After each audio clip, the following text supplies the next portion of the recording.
हाँ जी, अस्सलाम वालेकुम जी। मैं आपका दोस्त मोहम्मद काशिफ ताहा वेटनरी क्लिनिक साहिवाल से। उम्मीद है कि सारे दोस्त और फार्मर हजरात खैर वाफियत नाल होंगे तो अलहमदुलिल्लाह असीं भी बिल्कुल ठीक ठाक हाँ।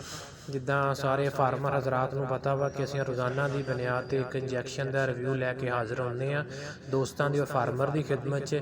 ते अज रिव्यू लैके आए tri axle L A.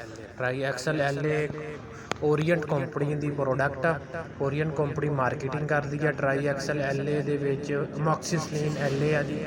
Tri axle L A जानवर के हवाने ते थणा के उत्ते सोज हुई होवे या जानवर के थणा के दुध की मकदार कम होंदी होवे या थणा के दुध घट होंदा होवे या थणा च साड़ू पिया होवे दुध फुट जाए उस मकसद वास्ते ट्राई एक्सल एल ए इस्तेमाल करया जाता वा।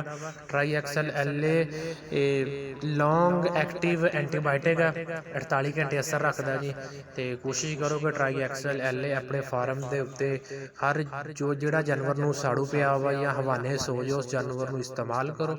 इस्तेमाल करके तो कमेंट च लाजमी दस्यो कि रिजल्ट किद्दां वा। तुहानूं साडी अज दी वीडियो पसंद है साडे चैनल नूं लाइक करियो सबसक्राइब करियो दोस्तां नाल शेयर करियो।